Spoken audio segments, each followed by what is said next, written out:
आज आप सबको ध्यान में होगा कि सरकार को बने हुए तो आप 27 महीना ना बल्कि 28 महीना हो रहा है। अब 28 महीना का कालखंड कम नहीं होता है, बहुत लंबा होता है। क्या आप सबको ध्यान में होगा जब पहले झारखंड राज्य बना था तो हम 28 महीनों तक ही राज्य के हम मुख्यमंत्री थे। लेकिन 28 महीनों में जिस प्रकार से इस सरकार से लोगों ने उम्मीदें की थी सरकार काम करेगी, लेकिन सरकार ने इस राज्य की जनता को बड़ी निराश किया। और सरकार की जो पहली ड्यूटी होती है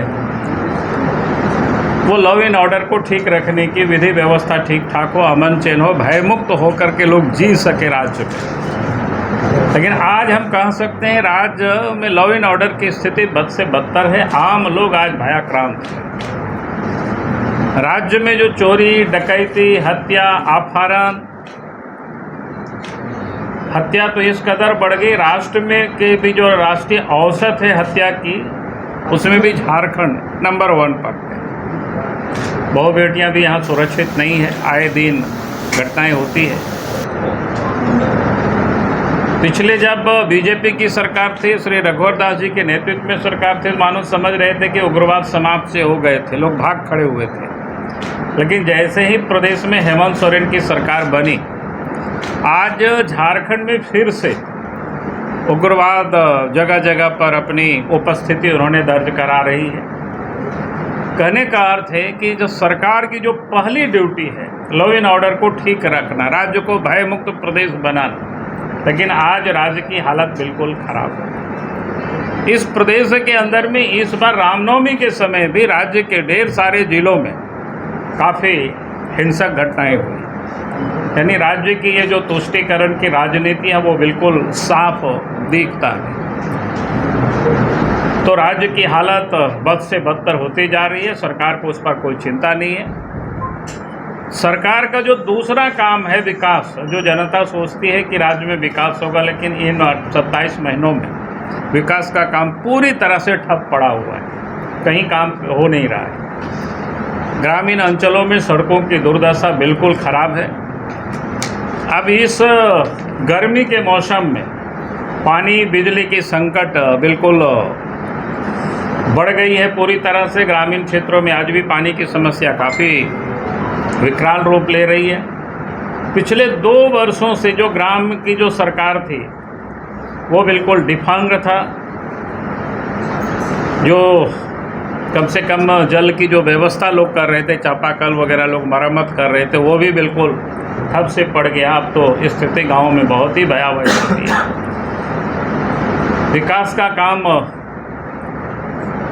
ठप सा गया है। भ्रष्टाचार बिल्कुल चरम पर है। आज कहीं भी कोई काम नहीं हो रहा है बिना पैसा से। मानो ऐसा लगता है कि सरकारी कर्मचारी और पदाधिकारी को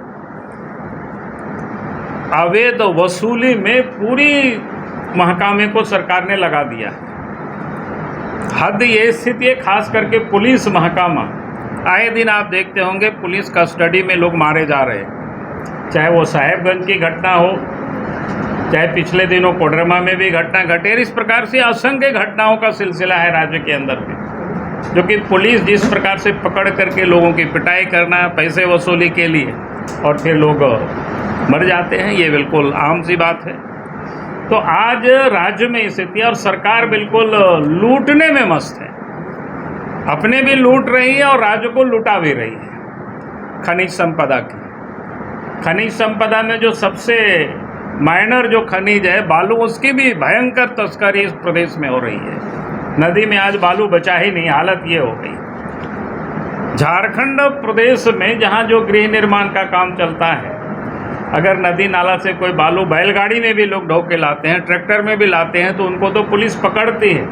लेकिन बड़े बड़े ट्रकों में झारखंड से बाहर जाता है उसको पुलिस पकड़ती नहीं है, उसके लिए पासिंग कर देती है, यहाँ से वहाँ वसूली हो रही है। तो आए दिन झारखंड में वसूली, और वसूली का हद ये हो गई, जो इलीगल सब जगह काम हो रहा है, तो राज्य के मुख्यमंत्री भी उससे पीछे नहीं है। इलीगल वसूली तो करते और कराते भी हैं, लेकिन वो इलीगल तरीके से, आपने देखा होगा पिछले दिनों मुख्यमंत्री ने अपने नाम से खदान की उन्होंने लीज कराई। और इतना ही नहीं, उनके जो प्रेस सलाहकार हैं उनके नाम से, उनके विधायक प्रतिनिधि उनके नाम से खदान की लीज।